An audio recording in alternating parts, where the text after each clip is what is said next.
Okay, so we have got a new horror thriller. It is. Oh, how do I pronounce this? That's always the question, right?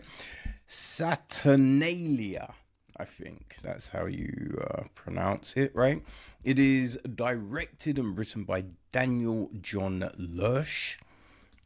It is produced by Max Fleischer and Vivian Owen. Right? Claudio Simonetti handled the score.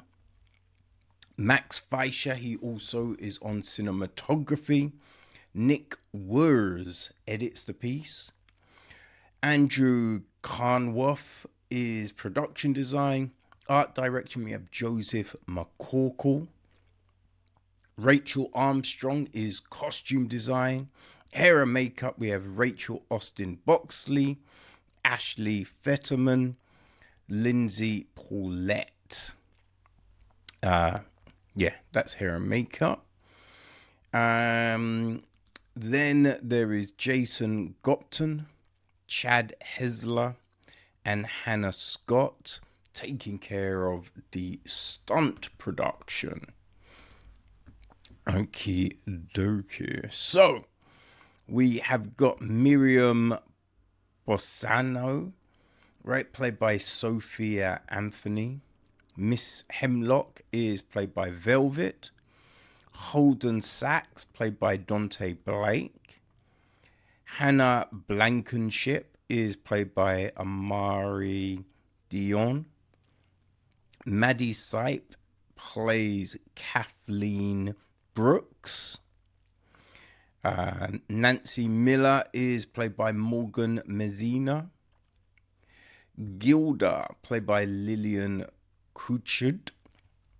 Matthew Tucker is Peter. Brian K. Landis is our cabbie. Darrell Szarka Workman is God Satan. Jenna Marie Hess and Nicole Schifetti are Girl 1 and Girl 2. James Tranny is Boy 1. Eric Woods is Staffer 1. Miriam's dad is played by Guy Alum. Her mum is played by Lindsay Kilgo. So yeah, that's basically it, right? The gist of the movie. The year is 1979, and Miriam Basconi has been shipped off to the prestigious Alstroemerias Academy, a preparatory school for America's elite orphan children. Miriam must survive the cruel and sadistic behavior of Headmistress Ms. Hemlock. From day one, Miriam can tell something is off with her new home. Now she must discover the truth of what's happening to her fellow students behind closed doors, but instead she uncovers the surreal world living and breathing inside of Alstroemerias Academy. Saturnalia is a high-concept homage to the cerebral and stylish world of Italian Galileo films and Italian supernatural horror of the 70s. The final score is being composed by Claudio Simonetti of Goblin, who created all the music for Dario Argento's classic Galileo films. So, yeah, there you go. Now, I guess if you like Galileo films, you might enjoy this, right? We start off with a murder. Like, as the film goes on, we know who we see die at the start. But yes, we have Miriam. She arrives in a cab. Just the cab interaction is weird. You know what I mean? And I just think Miriam is odd from the beginning, but she gets to the place and it's all, yeah, it's not the best situation, you know? And I think with this film, right, there are some really nice shots, right? Like coming down, just at the beginning with the mysterious girl, right? We see her coming down the spiral staircase, and the colors in the ceiling and just all of this. It's a nice shot, right? We have a few like that throughout the film. So there are these moments where you're like, oh, that's done really well. I think the big thing though is the story, right? The story is it's kind of obvious, right? And the problem being, if it's going to be this thriller, right, it can't be as obvious as it is, right? And you can't have people just, like, she's gone to this place and she is just being shitty to everyone, even when you know what the consequences are, right? Which is just like, that makes no sense. You know what I mean? Like, you might do something when you don't know. And once you understand, oh, these are the consequences, you're like, okay, I'm gonna have to be a bit snideier next time, right? I'm gonna have to, not be so obvious. Have a little discretion in the shit I'm doing if I'm hoping to. And that's not what we have, right? So you're going, this, like, what's the deal, right? She's wanting help from Dante, but their first interaction ain't a good one, So it's all very, it doesn't necessarily make sense, right? And especially with young people, like you have these young people, trying to interact and get along and just all of this. So there are things where you're just like, okay, I'm really not buying that interaction or that situation that they have found themselves in, It's like, I think sometimes the acting as well is a bit too performative, right? Like, hey, don't do that, I'm doing, and you're just like, yo, come on, man. Like, a little nuance here would be good, Like, there is campy, right? And then there is just off. And I feel a lot of the times it was off, right? Now, there was a good bit, like, I think Miss Hemlock is played well, right? But then you have to fit in the interactions with these people, right? So it's just like, all right, one person might be doing a good job, but if the person opposite is a bit off, then it's just like, that scene just ain't working, unfortunately. You know what I mean? I think that's the big thing. There is this... look, some of the plans that are put in place to, let's say, get information and find truths and all of this, they're terrible plans, right? And it's just like, they're leaving things in ways where you're just like, well, you can't hide the fact that you were here, right? And obviously, you're not trying to make it obvious that you were somewhere. So this is a mess, right? This is just a mess. We have someone hiding. Now, the place that this person hides is all well and good, but if you're covered on the sides, but the front and back aren't covered, then everyone's still going to see you. So you're looking at this situation and you're like, hold on. If it's obvious that the thing doesn't come down as far at the front and the back, that means this person is open to everyone. Anyone walking up to is going to see them.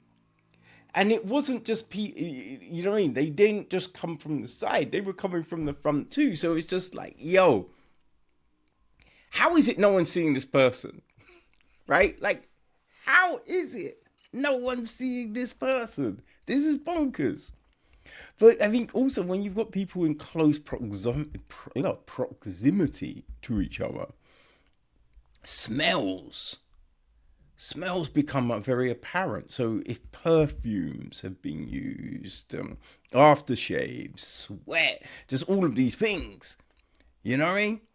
All of these things. And also, if you're lying on metal, you can't move, right? Any button, zip, anything like that is going to make a noise. So the hiding place, again, in theory, kind of makes sense. But then when you actually see what it is, you're just like, yo, this makes no, like this, they're going to find this person, right? They are for sure going to find this person.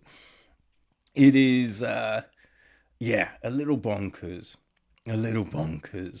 right? Like there's this whole thing with food.